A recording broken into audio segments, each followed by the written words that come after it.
بسم اللہ الرحمن الرحیم۔ 10 بہترین اقوال۔ اپنے ذہنی سکون کے لیے ہر چیز مختصر کر دو۔ الفاظ، احساس، خواہش اور لوگ۔ 2 ہی چیزیں ایسی ہیں جن میں کسی کا کچھ نہیں جاتا، ایک مسکراہٹ اور دوسری دعا۔ ہمیشہ بانٹتے رہیے۔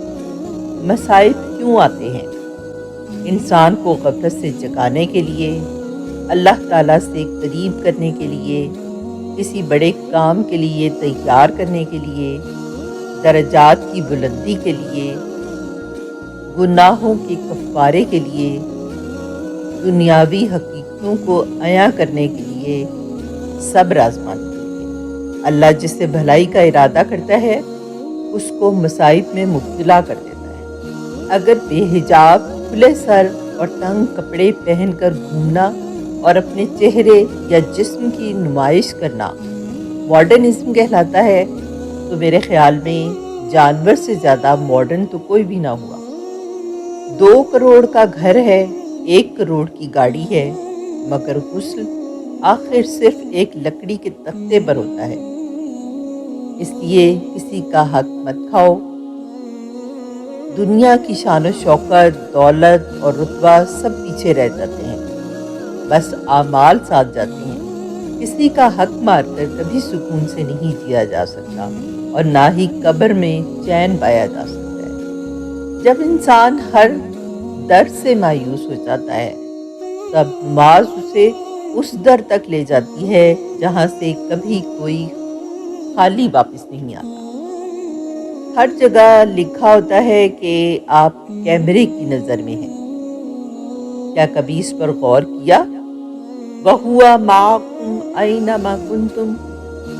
اللہ کی نظر ہر وقت تم پر ہے۔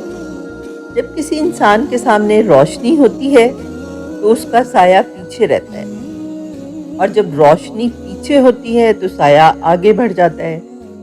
اسی لیے دین روشنی ہے اور دنیا سایہ ہے۔ اگر دین کو آگے رکھو گے تو دنیا خود تمہارے پیچھے بھاگے گی، اور اگر دین کو پیچھے رکھو گے تو تم دنیا کے پیچھے بھاگتے رہو گے۔ لہٰذا دین کو اپنی زندگی کا مرکز بنا لو تاکہ دنیا تمہارے قدموں میں ہو، نہ کہ تم دنیا کے غلام بنو۔ جان لو خدا تمہاری چھپی ہوئی باتوں کا خوب جائزہ لیتا ہے، اور اگر ان میں سے کوئی ایسی چیز دیکھتا ہے جو تمہاری ظاہری باتوں کے خلاف ہو تو وہ تمہیں دنیا کی فکر میں مبتلا کر دے گا اور تمہاری زندگی میں ایسا شگاف پیدا کرے گا جو تمہارا جینا تنگ و دوبر کر کے رکھ دے گا۔ ہمارے دل و دماغ کو ریسیٹ کیا جا سکتا ہے تاکہ یادیں ہمیں یاد نہ رہتی۔ کاش کہ وقت کو روکا جا سکتا تو وہ لمحے کبھی بھی نہ جانے دیتے جن کو یاد کر کے مسکرایا جاتا ہے۔ کاش کہ یہ کاش ہی نہ ہوتا۔